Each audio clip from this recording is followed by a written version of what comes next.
할렐루야. 주님께서 부활하신 이 주일 새벽 말씀의 자리에 나오신 모든 광림의 권속들과 또 영상을 통해 예배하는 성도님들 위해 놀라운 생명의 역사가 임하기를 주님의 이름으로 축원합니다. 오늘 말씀의 제목은 십자가와 연합입니다. 오늘 말씀의 제목은 십자가와 연합입니다. 신학자 윌리엄 반스톤은 사랑의 노력, 사랑의 희생이라는 책에서 진짜 사랑과 가짜 사랑에 대해 이렇게 말했습니다. 진짜 사랑과 가짜 사랑의 차이는 이렇다. 가짜 사랑의 목적은 자신의 행복을 위해 남을 이용하는 것이다. 가짜 사랑에는 조건이 붙는다. 자신을 지지하고 자신에게 도움이 되는 사람에게만 사랑을 준다. 가짜 사랑은 언제나 빠져나갈 구멍을 만들어 놓는다. 자신에게 해가 된다 싶으면 즉시 몸을 뺀다. 하지만 진짜 사랑의 목적은 남의 행복을 위해 자신을 내주는 것이다. 상대방의 행복을 내 행복으로 삼는 것이다. 따라서 이 사랑은 무조건적이다. 자신에게 도움이 되지 않아도 상관없이 사랑을 준다. 진짜 사랑은 위협을 무릅쓰는 사랑이며 아낌없이 전부를 내주는 사랑이다라고 말했습니다. 우리는 이 진짜 사랑을 예수님으로부터 발견할 수 있습니다. 요한복음 10장에서 예수님은 우리의 선한 목자가 되어주시기로 약속해 주셨습니다. 요한복음 10장 11절부터 12절의 말씀입니다. 나는 선한 목자라. 선한 목자는 양들을 위하여 목숨을 버리거니와 삭구는 목자가 아니요 양도 제 양이 아니라 이리가 오는 것을 보면 양을 버리고 달아나나니 이리가 양을 물어가고 또 해치느니라. 또 이어지는 요한복음 10장 17절 말씀에서는 내가 내 목숨을 버리는 것은 그것을 내가 다시 얻기 위함이니 이로 말미암아 아버지께서 나를 사랑하시느니라 라고 말씀하십니다. 예수님은 십자가에서 자신을 내어주시는 진짜 사랑을 우리에게 보여주셨습니다. 바울도 오늘 본문 20절 말씀에서 나를 사랑하사 나를 위하여 자기 자신을 버리신 하나님의 아들 그 예수 그리스도에 대해 선포하고 있습니다. 로마서 5장 말씀을 보면 예수님께서 십자가를 지신 그 사랑과 능력에 대해 말씀합니다. 먼저 로마서 5장 6절 말씀은 우리가 아직 연약할 때에 기약대로 그리스도께서 경건하지 않은 자를 위하여 죽으셨도다 말씀하고 5장 8절에서는 우리가 죄인 되었을 때에 그리스도께서 우리를 위하여 죽으심으로 하나님께서 우리에 대한 자기의 사랑을 확증하셨느니라 라고 말씀하며 5장 10절 말씀에서는 곧 우리가 원수 되었을 때에 그의 아들의 죽으심으로 말미암아 하나님과 화목하게 되었은즉 화목하게 된 자로서는 더욱 그의 살아나심으로 말미암아 구원을 받을 것이니라 라고 말씀해 주셨습니다. 우리가 아직 연약할 때, 죄인이었을 때, 죄로 인해 하나님과 원수 되었을 때 예수님은 우리를 위하여 죽으셨고 그 죽으심으로 그 사랑을 확증하여 보여주셨으며 하나님과 화목하게 만들어 주셨고 또 예수님과 함께 연합하는 삶을 살아갈 수 있도록 인도해 주셨습니다. 이 시간 말씀을 함께 나누며 우리를 십자가에서 만나주시는 예수님과 함께 교제하고 연합하는 은혜가 충만하시기를 주님의 이름으로 축원합니다. 첫째로 그리스도와 함께 십자가에 못 박혀야 합니다. 첫째로 그리스도와 함께 십자가에 못 박혀야 합니다. 바울은 본문 20절에서 내가 그리스도와 함께 십자가에 못 박혔나니라고 고백합니다. 바울은 로마서 8장 17절 말씀에서 자녀이면 또한 상속자 곧 하나님의 상속자요 그리스도와 함께한 상속자니 우리가 그와 함께 영광을 받기 위하여 고난도 함께 받아야 할 것이니라 말씀하였고 로마서 6장 5절 말씀에서는 만일 우리가 그의 죽으심과 같은 모양으로 연합한 자가 되었으면 또한 그의 부활과 같은 모양으로 연합한 자도 되리라 라고 말씀합니다. 또한 로마서 6장 8절에서는 만일 우리가 그리스도와 함께 죽었으면 또한 그와 함께 살 줄을 믿는다라고 고백합니다. 예수님의 십자가에는 특별한 두 가지 능력이 있습니다. 먼저 첫 번째로 도저히 분리될 수 없을 것 같았던 것들을 분리해내는 능력입니다. 십자가는 죄에 빠져있던 우리를 죄로부터 분리해내고 죽음으로부터 자유하게 하고 더러운 모든 것들로부터 우리를 구별되게 하며 이전에 우리가 사랑하고 주인 삼았던 모든 걸로부터 분리되어 예수님을 따라 살아가게 만드는 그 능력이 있습니다. 두 번째로는 도저히 하나 될 수 없을 것 같았던 것들을 하나로 만드는 능력입니다. 선하신 하나님은 죄와는 하나 될 수가 없었습니다. 그래서 죄인인 우리는 하나님 앞에 설 수가 없었습니다. 그러나 하나님은 예수님의 십자가를 통해 우리와 화해하시고 하나 되게 하는 역사를 이루셨습니다. 에베소서 2장 13절 말씀은 이제는 전에 멀리 있던 너희가 그리스도 예수 안에서 그리스도의 피로 가까워졌다라고 말씀하고 갈라디아서 3장 28절은 너희는 유대인이나 헬라인이나 종이나 자유인이나 남자나 여자나 다 그리스도 예수 안에서 하나라고 말씀하고 있습니다. 네덜란드 화가 렘브란트는 1633년에 십자가에 올려지는 예수라는 성화 작품을 그렸습니다. 미넨 현대박물관에 전시되어 있는 이 작품은 렘브란트가 예수님께서 십자가 위에 못 박히는 모습을 그렸습니다. 그리고 그 주변에 수많은 군중들과 대제사장 가야바로 추정되는 인물이 말을 타고 칼을 들고 있는 모습으로 그렸습니다. 그런데 이 작품의 큰 특징은 렘브란트가 군중 속에 자신의 모습을 이 작품에 함께 그려 넣었다는 것입니다. 십자가에 못 박힌 채 올려지는 예수님의 발 아래에 공포와 슬픔에 가득 찬 자신의 모습을 그려 넣었습니다. 렘브란트는 작품을 완성한 후에 그림 속에 있는 자신의 모습을 보고 통곡하였습니다. 군중 속에 자신 역시 한 사람의 방관자였으며 예수님을 십자가에 못 박혀 죽게 한 죄인이 자신이라는 것을 깨달았기 때문입니다. 오늘 우리는 십자가 앞에 나왔습니다. 이 십자가에서 우리는 무엇을 보고 있을까요? 십자가에 못 박히신 예수님을 떠오를 때 우리도 함께 그 십자가 위에 올라가는 믿음의 결단이 있어야 할 줄로 믿습니다. 예수님은 요한복음 17장 11절 말씀에서 이렇게 기도하셨습니다. 나는 세상에 더 있지 아니하오나 그들은 세상에 있사옵고 나는 아버지께로 가옵나니 거룩하신 아버지여 내게 주신 아버지의 이름으로 그들을 보존하사 우리와 같이 그들도 하나가 되게 하옵소서. 예수님은 우리가 하나님과 하나 되고 연합되기를 기뻐하십니다. 예수님과의 연합은 오직 십자가 위에서 이루어집니다. 그러므로 오늘 우리도 예수님과 그 십자가와 함께 못 박히기를 믿음으로 고백해야 합니다. 그때 예수님이 십자가에서 이루신 부활의 생명과 능력이 우리 가운데 충만하게 임하게 될 줄로 믿습니다. 둘째로 그리스도의 구원의 은혜를 기억해야 합니다.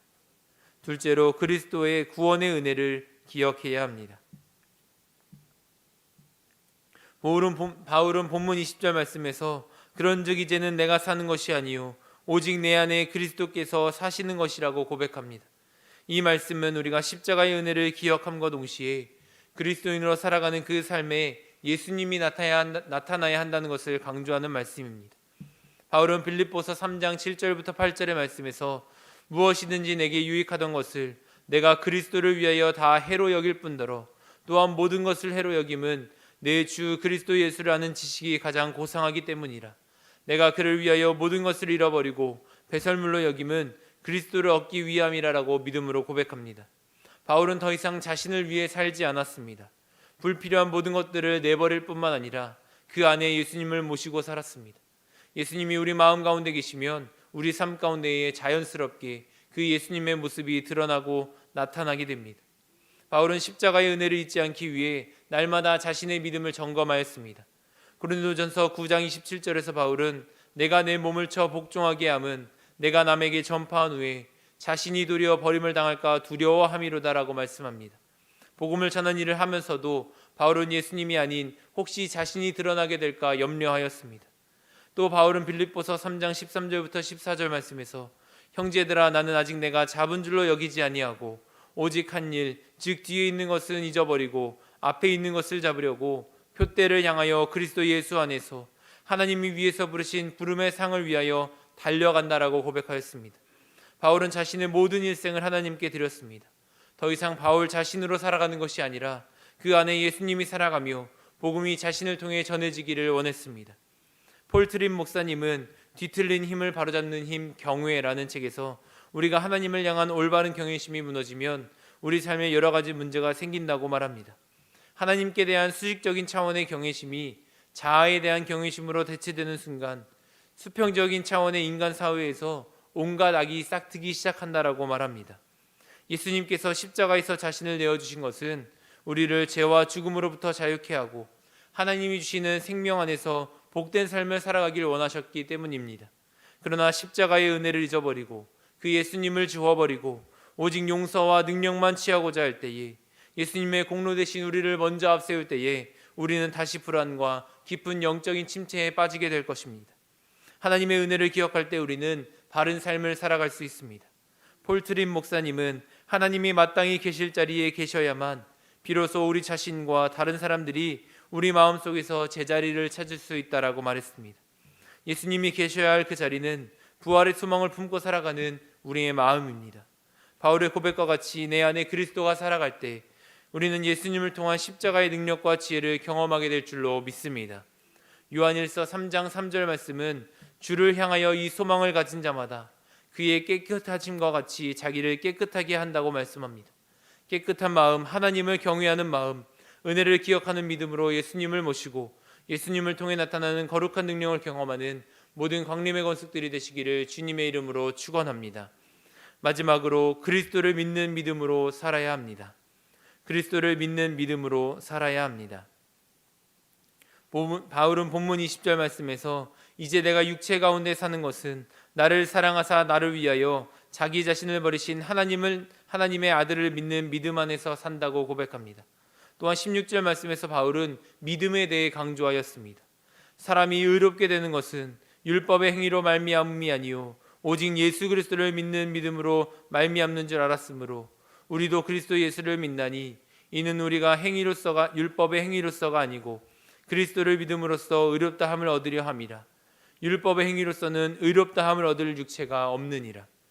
톰 라이트는 하나님의 아들과 부활이라는 책에서 당시 사람들이 부활에 대해 어떻게 생각했는지 기록하였습니다. 바울이 복음을 선포할 당시 유대인과 헬라인과 로마인 모두 육체의 부활을 불가능하다고 생각했습니다.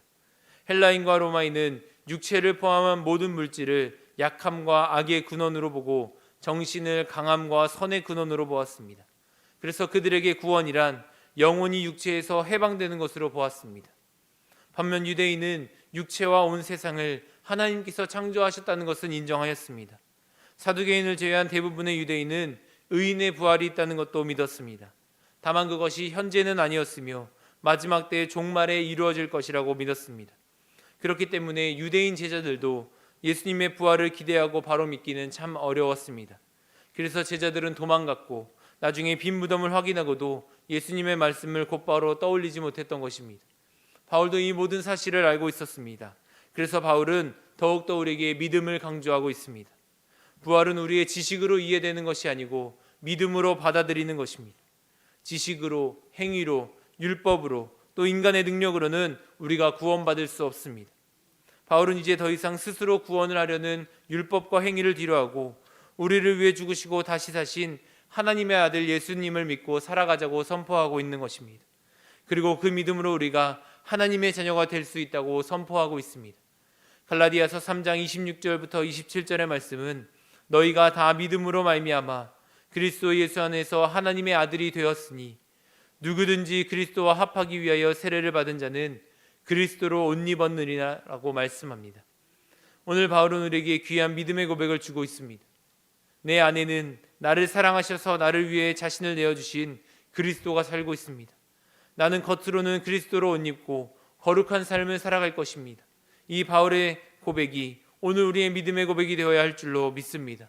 십자가를 묵상하며 십자가를 통해 예수님을 만나고 그 십자가 위에서 예수님과 연합하며 믿음으로 승리하는 복된 광림의 건축들이 되시기를 주님의 이름으로 축원합니다.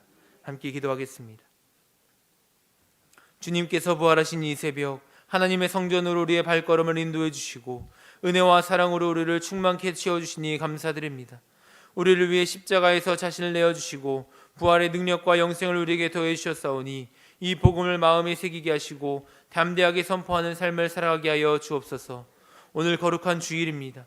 예배 자리로 모든 광림의 건속들을 인도하여 주옵소서. 영과 진리로 예배하게 하시며 하나님을 만나는 이 거룩한 자리가 속히 회복되게 하여 주옵소서. 코로나 바이러스로부터 오늘 거룩한 성전을 지켜 보호하여 주시며 성전으로 가는 모든 발걸음 위에 주님의 축복으로 함께하여 주옵소서. 말씀 전하시는 담임 목사님과 함께하여 주시사 생명의 말씀이 흐르게 하시고 말씀을 전하는 사람과 듣는 사람 모두 하나님 안에 거하는 놀라운 역사가 있게 하여 주옵소서. 이 새벽 하나님께 나오며 마음과 뜻과 정성을 다해 귀한 예물을 드린 손길들이 있습니다. 하나님 기쁘게 받아주시고 그 마음의 소원을 이루어 주옵소서. 삶 속에 부족함이 없게 하시며 늘 채우시는 하나님의 놀라운 은혜가 있게 하여 주옵소서. 몸과 마음이 아픈 환우들이 있습니다. 아프고 병든 부위를 주님의 손길로 만져 주옵소서. 예수님이 만져주시면 깨끗게 치유되고 회복될 줄로 믿습니다. 이 믿음의 고백 위에 치유의 역사로 함께하여 주옵소서. 이 시간 간절히 기도하는 모든 기도의 제목들에 응답하시고 거룩한 역사로 우리 삶 가운데 함께하여 주실 것을 믿으며 모든 말씀 예수님의 이름으로 기도드립니다. 아멘.